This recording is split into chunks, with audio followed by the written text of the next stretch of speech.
Good evening, I'm Amna Nawaz. With just over 60 days to go until Election Day, former President Donald Trump is again casting doubt on the legitimacy of the election process. Our White House correspondent Laura Barone-Lopez takes a closer look.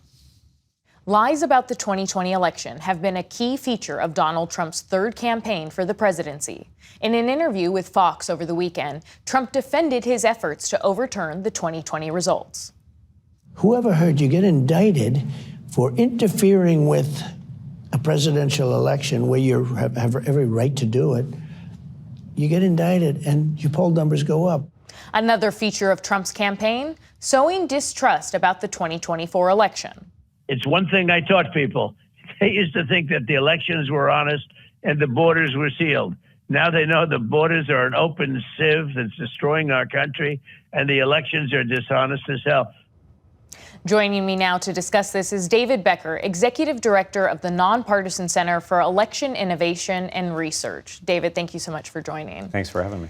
In that recent podcast interview with a former aide of his, Donald Trump said that, quote, mail voting by its nature cannot be honest. He also attacked early voting, saying, where are these votes being stored? What is your response to all of these claims? I mean, it shows you the difficulty that the RNC and his campaign are having with his message discipline on this. The RNC and his campaign are trying to encourage his voters to vote as conveniently as possible by mail or early, which many voters in this country have opportunity to do. 97% of all voters have access to early voting, and 36 states plus DC offer no excuse mail voting. Mail voting, early voting, absolutely secure. There's strict chains of custody that go around the machines and with physical security and cyber security, so people can be absolutely confident about those ballots being cast. In addition, it should be noted, Donald Trump himself won a majority of states with significant mail voting in 2016, and we didn't hear anything about mail voting after that. Mail voting has been around since before the Civil War. Trump and his allies have also claimed, without evidence, that non-citizens are voting in large numbers, are going to vote in large numbers in November. And Trump has urged Republicans in the House to shut down the government, quote, in a heartbeat if they don't get their bill that requires proof of citizenship to vote, even though it is already illegal for non-citizens to vote. What's the function of claiming that non-citizens are voting in massive numbers? Why do it? Well, they're not trying to change policy, I don't think. If they really thought this was a significant problem, if they had the evidence to suggest that, and there isn't evidence, even Trump's own allies in states like Georgia, Texas, and other places have looked for large amounts of non-citizens registered or voting, and they just can't find them. It's because they don't exist. It doesn't happen very often. I think what this is doing is setting the stage for claims that an election was stolen afterwards. If they had really wanted to change the law, they would have done this in 2023. Or 2021, or even 2017, when Donald Trump was the president of the United States.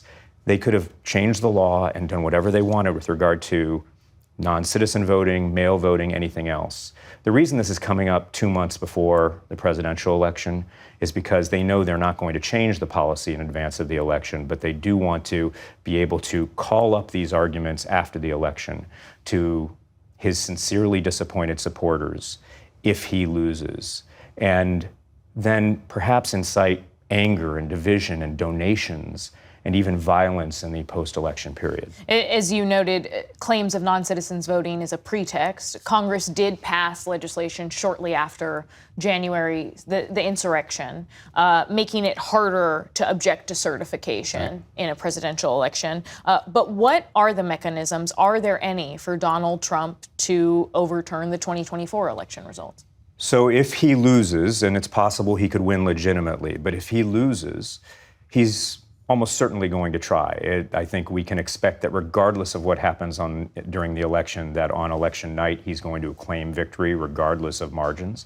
It's likely he's going to spread some of these lies about non-citizen voting, about mail voting not being secure, about voting machines being rigged, about dead Venezuelan dictators and bamboo ballots and Italian satellites. We should expect that. And what I think we'll see them do is, if he loses, they will start organizing activists that they've organized over the course of the past 4 years in counties all over the country as they're counting ballots, as they're getting ready to certify the election. We've seen attempts to do this at the county level in many states, Nevada, Arizona, New Mexico, Michigan, and others, by usually extremists on the right wing who are trying to slow down or stop state certification. However, I will say that even with efforts we're seeing in Georgia at the statewide level, even with efforts we're seeing at the countywide level, I think these efforts will fail. I think this is a desperate and somewhat pathetic strategy by a losing candidate to try to make it seem as if there's a legal path to stealing the election from the rightful winner. But there are so many checks and balances in place. With state certification, there are legal actions that can be brought and have been brought by states in the past. There is the ascertainment of electors, which happens on December 11th. That's done by the governors of the states, and the governors have acted really in a principled way in the past. I expect them to do the same. Lies about the 2020 election being rigged are a hallmark of Trump's speeches, of his interviews throughout this year, throughout his campaign. But he's also repeatedly said that 2024 is going to be rigged, that Democrats are rigging it. What are the ramifications of that constant effort to stoke distrust? For years now, we've seen public servants all over the country who've been just exhausted by constant abuse and attacks, threats against themselves and their family. These are the people who run elections. And it's happening at least as much, if not more so, in deeply red areas of our country, in areas that have voted very heavily for Trump, where the professional election officials find themselves the targets of attacks, sometimes from their own county boards, sometimes from their own county councils, sometimes from their own county law enforcement, who have ingested a constant toxic diet of lies about the 2020 election. It is corrosive to our entire democracy. Our adversaries overseas, Russia, Iran, China, are actively seeking to get us all to doubt our democracy, to doubt that democracy can work for us, and to doubt the election system that decides who leads us.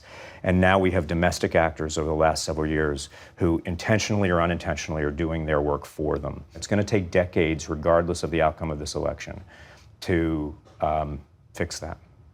David Becker, thank you for your time. Thanks.